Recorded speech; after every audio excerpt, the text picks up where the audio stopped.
Hi friends, welcome to Bala's kitchen. இன்றைக்கி என்ன செய்ய போகிறேன்னா எக் பேஜோ தாங்க இன்றைக்கி செய்ய போகிறோம். இது அட்டகாசமான சுவையில் இருக்கும். டேஸ்ட்டு பார்த்திங்கன்னா வேறு லெவலில் இருக்குங்க. ரொம்ப ஈஸியான ரெசிபி. வாங்க எப்படி செய்கிறதுன்னு பார்க்கலாம். ஃபஸ்ட்டு கடாயில் எண்ணெய் வச்சு எண்ணெய் நல்லா காய வச்சுருங்க. ஒரு பெரிய வெங்காயத்தை நல்லா நீளவாட்டமாக கட் பண்ணிவிட்டு இது போல் நல்லா ஃப்ரை பண்ணி எடுத்து வச்சுக்கோங்க. ஒரு பிளேட்டில் வெங்காயம் நல்லா ப்ரௌனாக ஃப்ரை ஆகிட்டு வரணும். இந்த அளவுக்கு நல்லா ஃப்ரை ஆகிட்டு வரணும். இப்போ இது ஒரு பிளேட்டில் நம்ம மாற்றி வச்சிடலாம்.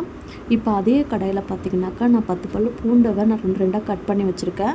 அதையுமே நல்லா ஃப்ரை பண்ணி எடுத்துக்கோங்க. அதையும் நல்லா வறுத்து எடுத்துகிட்டு ஒரு பிளேட்டில் மாற்றி வச்சுக்கோங்க. அதே பேனில் ஒரு 4-5 வரமிளகா சேர்த்து அதையுமே நல்லா ஃப்ரை ஆகிட்டு எடுத்து வச்சுருங்க. பிளேட்டில் எல்லாத்தையுமே ஒரு பிளேட்டில் மாற்றி வச்சுருங்க. இப்போ எல்லாத்தையுமே நம்ம பொரித்து எடுத்தாச்சு. இப்போ இது உரமாக இருக்கட்டும். இப்போ ஒரு பவுலில் நான் புளியை ஊற வச்சுருக்கேன். இது நல்லா புளியை கரைச்சி எடுத்துக்கோங்க. இப்போ கரைச்சி எடுத்தாச்சு. புளி தண்ணி ரெடி பண்ணியாச்சு. இதுவுமே இப்போ உரமாக இருக்கட்டும். அடுத்தது பார்த்திங்கனாக்கா நான் லெமன் ஜூஸ் எடுத்து வச்சுருக்கேன். அதோட கூட சால்ட்டு மிக்ஸ் பண்ணி வச்சுருக்கேன்.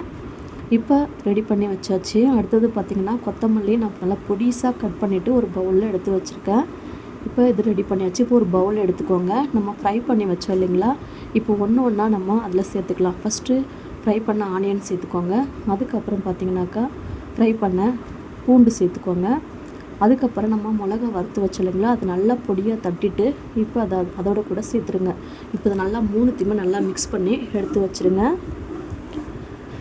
இப்போ இது எல்லாத்தையுமே ரெடி பண்ணி எடுத்து வச்சாச்சு. இப்போ முட்டை நான் வேக வச்சுருக்கேன். அது 2 இந்த மாதிரி கட் பண்ணி எடுத்துக்கலாம். முழுசாக கட் பண்ணிடாதீங்க, பாதி அளவுக்கு மட்டும் கட் பண்ணிக்கோங்க.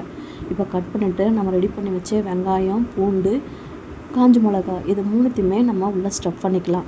அதுக்கப்புறம் பார்த்திங்கனாக்கா புளி தண்ணியை சேர்த்துக்கலாம். அதுக்கப்புறம் பார்த்திங்கன்னா லெமன் ஜூஸ், உப்பு வச்சுருக்கோம் இல்லைங்களா, அதையுமே சேர்த்துக்கோங்க.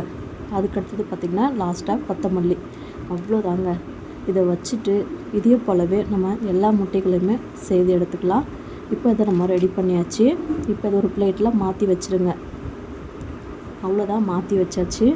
சூப்பரான எக் பேஜோ ரெடி பண்ணியாச்சு. இது பர்ஃபெக்டான ஒரு ஸ்ட்ரீட் ஃபுட்டுங்க. இது டேஸ்ட்டு அட்டகாசமாக இருக்கும். வெறும் முட்டை அவிச்சு சாப்பிட்றத விட நீங்கள் இது போல் செய்து சாப்பிட்டு பாருங்கள்.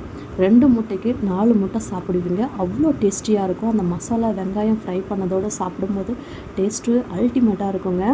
இதே போல் நீங்களும் உங்கள் வீட்டில் செய்து பார்த்துட்டு எப்படி வந்துச்சுன்னு உங்கள் ஃபீட்பேக்கை மறக்காமல் கமெண்ட்டில் ஷேர் பண்ணுங்கள். இந்த வீடியோ பிடிச்சிச்சின்னா உங்கள் ஃப்ரெண்ட்ஸ் அண்ட் ஃபேமிலிக்கு ஷேர் பண்ணிவிடுங்க. மிஸ் பண்ணாமல் இதை நீங்கள் ஒரு தடவை ட்ரை பண்ணி பாருங்கள். தேங்க்யூ.